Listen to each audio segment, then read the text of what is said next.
Have you ever looked into someone's eyes, truly believing you knew their heart, only to have a tiny, insidious seed of doubt begin to sprout? What if I told you there's a legend, a whisper of an old way, to cut through the masks we wear, to peer into the very core of loyalty, not with grand trials or dramatic confrontations, but with three simple questions. Questions so deceptively innocent, yet potent enough to unravel years of shared history, to reveal the true fabric of a soul. Imagine the weight of knowing, the quiet terror of discovering a truth you weren't prepared for. This isn't just a story about answers. It's about the shadows they cast, the echoes they leave, and the irreversible path taken when the questions finally stop.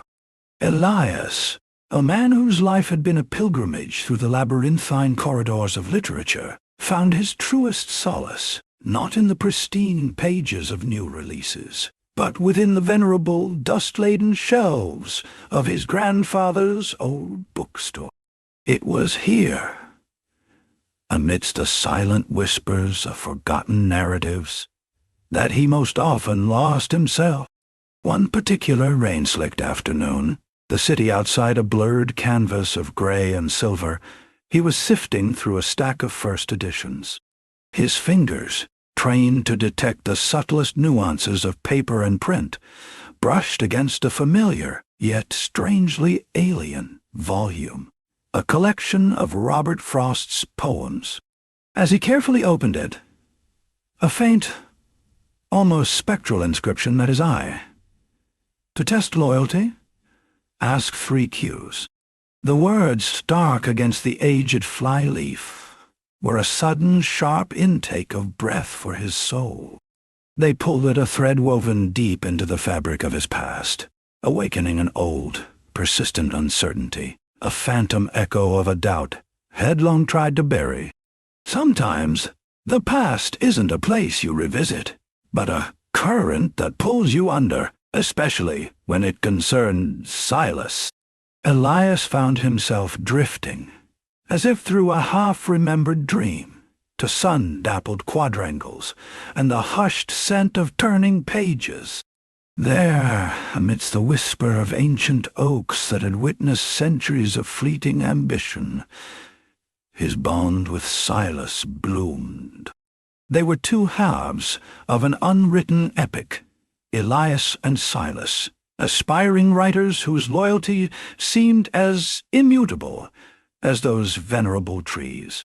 Their days were a crucible of fierce intellectual sparring, midnight confessions, and the shared unspoken faith in each other's burgeoning genius. Their aspirations intertwined like ivy. But then the world intervened. A coveted publishing opportunity shimmered on the horizon, followed by the blinding allure of a singular literary prize. And in that radiant light, the seamless fabric of their camaraderie began, almost imperceptibly, to fray like a thread pulled from an old tapestry. The approaching prize deadline, once a shared dream, now twisted in Elias's gut, seeding an insidious doubt. He feared success might not unite them, but instead splinter the very bond he cherished with Silas. In this burgeoning unease, the old wisdom, a fragment of Frost's timeless counsel, resurfaced. He recalled the 3 questions, deceptively simple, yet potent. What would you sacrifice for your ambition? He'd mused during their late-night talks, his gaze subtly tracing Silas' reactions. Days later, another would emerge, cloaked in casual introspection. What truth would you conceal to protect your image? Finally, wrapped in the hushed intimacy of a shared dawn, he'd offer whose triumph would truly bring you joy. Elias never posed them directly. He wove them into the fabric of their conversations, observing the subtle shifts in Silas' posture, the fleeting nuances in his tone, the momentary drift of his eyes.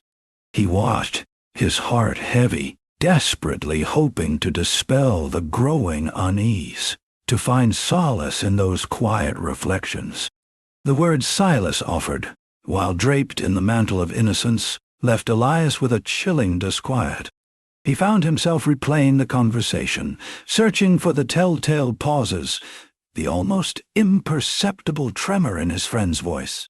There was a flicker, quick as a hummingbird's wing, in Silas' eyes, a guardedness when the discussion drifted to the true cost of ambition, the lengths one might stretch the fabric of integrity for a singular triumph. It was a phantom ache, a premonition. Then came the manuscript, brilliant in its execution, a testament to Silas' undeniable talent. Yet, within its polished prose, Elias felt the unsettling echo of a nascent idea he'd once shared, a concept now subtly reshaped, given new skin, and unequivocally claimed as Silas' own. The air grew heavy with a truth Elias had not wished to taste, solidifying his deepest, most unspoken fears into cold, hard certainty. The announcement hung in the air, a bell tolling not for triumph, but for an ending. The prize, a shimmering mirage of aspiration, settled into Silas' hands, not Elias.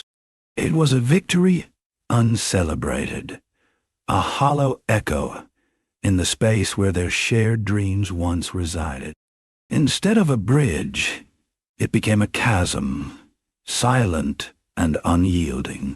Elias never spoke of the questions, never confronted the quiet theft of an idea once held between them, like a fragile, glowing orb.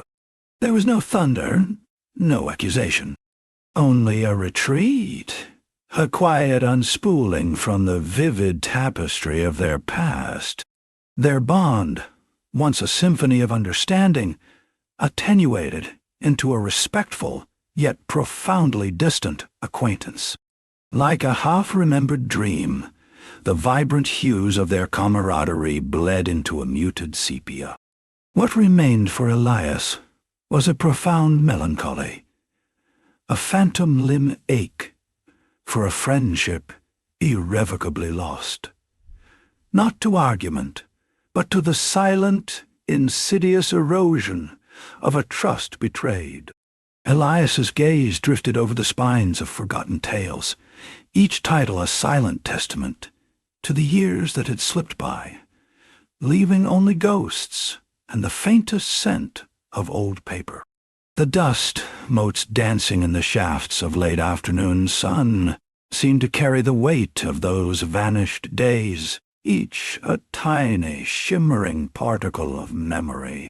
An ache, persistent and deep, throbbed where a vibrant friendship once flourished, now irrevocably altered by the specter of questions asked and the deafening silence of truths unspoken.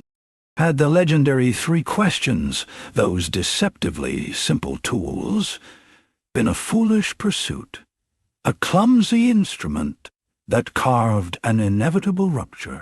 Or had they merely illuminated a truth he was destined to discover, a core of disloyalty that had always lain hidden, waiting for a trigger?